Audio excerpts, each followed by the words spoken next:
Good evening from New York. I'm Chris Hayes. Night after night, we talk about just how poorly this country is doing with containing the coronavirus. But we are not completely alone. There's actually another country that is also failing on all fronts. The chart that shows the two countries doing the worst job fighting the coronavirus right now, the United States and Brazil. Those blue and pink lines, they really jump out at you, don't they? They just spike up. The U.S. and Brazil are also the two countries with the most coronavirus deaths by far. And these horrible numbers are really not an accident. The president of Brazil, as you may know, is a man named Jair Bolsonaro.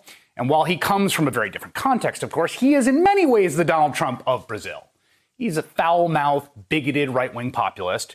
He joked about restoring a military dictatorship. Once said a female politician was too ugly to rape. He is also personally a big Donald Trump fan. They have Make Brazil Great Again merchandise, which the Brazilian communications secretary gave to President Trump back in March. The president of Brazil reacted the same way to the coronavirus as Donald Trump did, saying, "Don't worry about it, nothing to see here, it's just a bug, everybody's going to get it." Just total incompetence, complete denial. He was angry when Rio de Janeiro shut down its beaches. He's fought with governors across the country for taking proactive steps to fight the virus. That sound familiar? His last health minister quit in protest after only 4 weeks on the job after President Bolsonaro pushed to reopen gyms and beauty parlors. Does that sound familiar? So yeah, it is not surprising that we are in the company of Brazil as the two countries with the worst coronavirus responses. It is also not surprising that the president of Brazil, Jair Bolsonaro, himself now has the coronavirus. Here he is earlier today, after testing positive, taking off his mask while talking to reporters to show them how good he looks despite his diagnosis. Oh, and here he was at a 4th of July party with none other than the American ambassador to Brazil, where they all have their arms around each other without masks.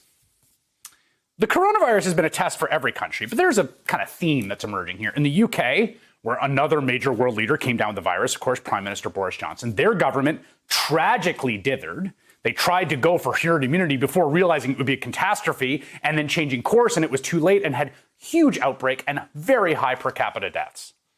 In Russia, they denied the virus at first. They pretended it wasn't happening. Now they have a terrible outbreak and nobody really trusts their numbers. In the beginning, Israel did a very good job suppressing the virus, but look, now they are seeing a huge rebound. In fact, earlier today, Israel's top health minister resigned in protest, saying the country's leaders had ignored her warnings about reopening the country too quickly. Does that sound familiar? Of course, the things these countries have in common is that they are an axis of right-wing populist nations with nationalist leaders that are failing in the face of the coronavirus. And right-wing populism is incompatible with the things you need to value to get rid of and get a hold of the virus. Things like scientific expertise, care, rigor, open societies, international cooperation, learning from other people, working together. Of course, this country, with Donald Trump's leadership, is still the worst. We just surpassed 3 million cases in the U.S., closing in on 1 out of every 100 Americans having it, with cases on the rise in 37 states over just the past 2 weeks. This country, thanks to our president, is doing the worst job against the virus, and it's not even very close. The more you hear from Donald Trump, the more you watch the president in action, the clearer it becomes. I'm reminded of a famous line from the author George Orwell during World War II, saying that because there was no choice whether to fight fascism, right? The war was on at that point. Because the war was underway, whether you liked it or not, that to be a pacifist under those specific conditions was to de facto side with the fascists. And in that context, he wrote a memorable line that goes, "Pacifism is objectively pro-fascist." That line has been cited and repurposed throughout the years, often misconstrued and often misused and abused. But right now it seems fitting.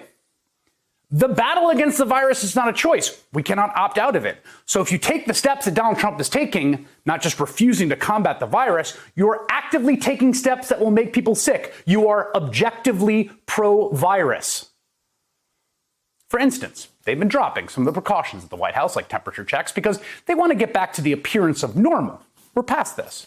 They're calling federal workers back into workplaces where they don't actually have to be, again, to make people think things are getting back to normal, that we're over the virus, putting them in risk. They're doing big events like sending Vice President Mike Pence to be indoors with choirs where nearly no one is wearing a mask. They are actively trying to browbeat schools into packing as many people into place as possible. This is helping the virus. Donald Trump's actions are on the side of the virus. And that includes the president formally withdrawing the U.S. from the World Health Organization, the organization that, as flawed as it may be, helps the world work together to defeat viruses. Are we going to now join the pro-virus coalition instead? Are we going to found our own World Infection Organization?